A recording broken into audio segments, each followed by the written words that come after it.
Assalamualaikum warahmatullahi wabarakatuh. Halo sahabat semua, salam kenal, saya Suci Rahmawati. Pada kesempatan kali ini, kita akan bersama-sama belajar biologi mengenai sistem pencernaan manusia. Sistem pencernaan ini saya bikin 6 konten, pertama SK dan KD, indikator, materi, soal, dan referensi. Mohon perhatikan bagian tanda panah sebelah atas, kita akan buka satu persatu, yaitu mulai dari SK dan KD. Adalah mengidentifikasi fungsi organ tubuh manusia dan hewan, di mana kompetensi dasarnya adalah mengidentifikasi fungsi organ pencernaan manusia dan hubungannya dengan makanan dan kesehatan. Adapun indikator atau tujuan dari pembelajarannya adalah 1. Untuk mengetahui organ-organ penyusun sistem pencernaan, kedua, untuk mengetahui mekanisme sistem pencernaan. Berikut materi yang akan disampaikan. Nah, seperti yang terlihat di gambar yang ditampilkan, di mana sistem pencernaan manusia itu meliputi pencernaan mekanik dan pencernaan kimiawi. Adapun organ-organ sistem pencernaannya mulai dari mulut, esofagus, lambung, usus besar, usus halus, dan rektum. Nah, sekarang kita akan membahas mengenai rongga mulut. Di dalam rongga mulut terdapat gigi, lidah, serta air ludah. Gigi terdiri dari 3 jenis, ada gigi seri, taring, dan gigi geraham. Lidah berfungsi untuk merasakan makanan, membantu menelan makanan, mengatur letak posisi makanan di dalam rongga mulut. Adapun air ludah berfungsi untuk sebagai jalan mudahnya makanan masuk, serta sebagai penghasil enzim petialin yang mampu mengubah glukosa menjadi amilase. Setelah melewati rongga mulut, makanan akan masuk ke dalam kerongkongan dengan melalui proses penelanan. Makanan dari kerongkongan menuju lambung karena adanya gerakan peristaltik pada 2/3 bagian bawah kerongkongan. Di mana terlihat pada gambar, otot akan berkontraksi, kemudian makanan akan masuk, otot akan mengendur sehingga makanan mudah untuk masuk menuju ke lambung. Lambung terletak di rongga perut kiri bagian atas. Lambung terdapat beberapa enzim. Yang pertama adalah enzim pepsin yang mampu mengubah protein menjadi pepton, enzim renin yang mampu mengendapkan protein susu menjadi kasein, dan ada asam klorida. Asam klorida inilah yang berfungsi untuk membunuh atau mensterilkan kuman-kuman penyakit yang masuk ke dalam melalui pencernaan. Usus halus adalah salah satu bagian sistem pencernaan yang memiliki peranan penting. Salah satunya sebagai organ yang berperan dalam proses penyerapan gizi dari makanan dan minuman. Organ ini merupakan bagian terpanjang dari saluran pencernaan yang berada di antara bagian bawah lambung. Untuk informasi lebih lanjut mengenai fungsi usus halus, cara kerja, hingga gangguan yang bisa terjadi, Anda dapat mempelajari bagian-bagian di bawah ini.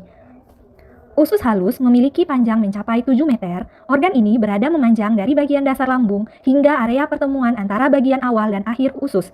Usus halus terdiri dari 3 bagian, yaitu duodenum, jejunum, dan ileum. Duodenum atau usus 12 jari adalah bagian pertama dan terpendek dari usus halus. Duodenum memiliki bentuk melengkung seperti huruf C dengan panjang 20-25 cm dan memanjang mengelilingi organ pankreas. Fungsi duodenum adalah sebagai tempat awal penyerapan makanan. Yang kedua, jejunum atau usus kosong. Bagian berikutnya dari usus halus adalah jejunum atau usus kosong yang berfungsi untuk menyerap gula, asam amino, dan asam lemak. Bagian ini memiliki panjang sekitar 2,5 meter dan tersusun atas banyak lipatan yang dinamakan villi. Villi inilah yang berfungsi untuk memperluas permukaan usus halus sehingga penyerapan zat gizi berjalan secara optimal. Yang ketiga adalah ileum atau usus penyerapan yang merupakan bagian akhir dari usus halus yang berfungsi sebagai penyerap zat gizi yang tidak terserap dengan baik oleh duodenum maupun jejunum. Bagian ini memiliki panjang hingga 3 meter dan terhubung dengan cecum, yaitu bagian awal usus besar. Nah, jadi fungsi dari usus halus ini adalah untuk menyerap sari-sari makanan, kemudian diedarkan melalui peredaran darah ke seluruh tubuh kita. Namun, tidak sebatas itu saja, terdapat fungsi lain dari usus halus ini adalah 1. Membuat makanan lebih mudah dicerna, 2. Menetralkan asam lambung. Jadi, fungsinya adalah membantu menetralkan asam lambung. Dalam hal ini, bagian duodenum akan melepaskan hormon sekretin yang merangsang pankreas untuk menghasilkan natrium bikarbonat sebagai penetral makanan yang bersifat asam dari lambung. Yang berikutnya adalah membantu melawan penyakit. Selain berperan penting dalam sistem pencernaan, usus halus ternyata juga berperan dalam melawan bakteri penyebab penyakit yang berasal dari makanan. Ketika menerima makanan yang terkontaminasi kuman, usus halus akan mengaktifkan sel-sel sistem imun tubuh untuk memeranginya. Yang keempat, menjaga keseimbangan cairan dan elektrolit tubuh. Membantu menjaga keseimbangan cairan dan elektrolit tubuh juga menjadi salah satu fungsi dari usus halus. Usus halus akan menyerap banyak cairan yang dicerna tubuh serta elektrolit seperti natrium. Organ ini juga akan menyerap klorida, nitrat, kalsium, kalium, zat besi, fosfat, dan magnesium. Nah, untuk berikutnya Anda juga dapat mempelajari gangguan-gangguan yang ada pada usus halus seperti sembelit atau diare. Untuk lebih jelasnya, Anda dapat melihat buku panduan usus besar. Usus besar adalah organ tubuh yang menjadi bagian akhir dari saluran pencernaan. Meski menjadi bagian akhir, usus besar memiliki peranan penting pada sistem pencernaan manusia. Salah satunya adalah untuk menyerap vitamin dan cairan yang berlebih yang terdapat di dalam kimus sebelum membentuk feses. Proses penyerapan ini juga dibantu oleh bakteri yang berada di dalam saluran pencernaan. Adapun anatomi dari usus besar terdiri dari beberapa bagian. Yang pertama, sekum. Sekum adalah bagian usus besar yang berbentuk menyerupai kantong dan berfungsi untuk menghubungkan ileum atau bagian akhir dari usus halus dengan usus besar. Bagian ini akan membantu proses penyerapan sisa air dan nutrisi yang terdapat di dalam kimus tersebut.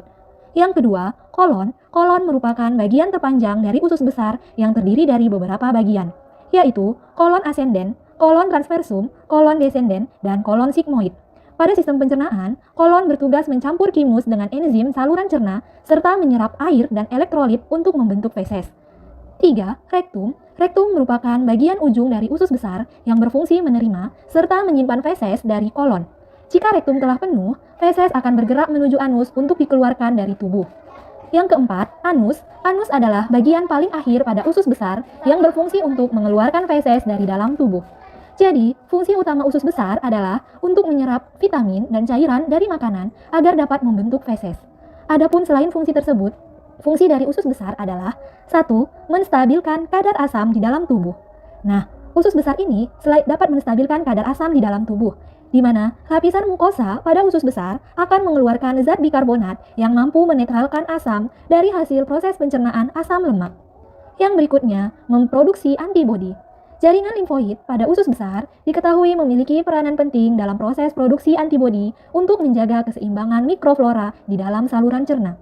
Selain itu, antibodi yang dihasilkan pada usus besar ini juga dapat bekerja dengan melawan infeksi bakteri penyebab penyakit tertentu. Akan dijelaskan gangguan-gangguan kesehatan yang mempengaruhi fungsi usus besar.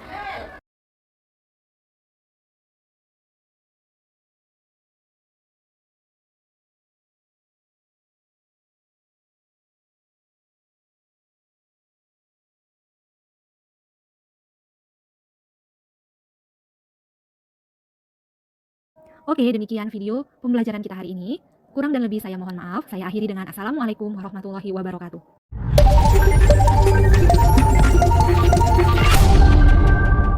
Pada bagian materi, jika kita klik nomor 1, maka akan muncul tampilan rongga mulut. Jika kita klik nomor 2, maka akan muncul tampilan kerongkongan. Jika kita klik nomor 3, maka akan muncul lambung. Begitu juga dengan seterusnya. Oke, demikian video pembelajaran kita hari ini. Kurang dan lebih saya mohon maaf. Saya akhiri dengan Assalamualaikum warahmatullahi wabarakatuh.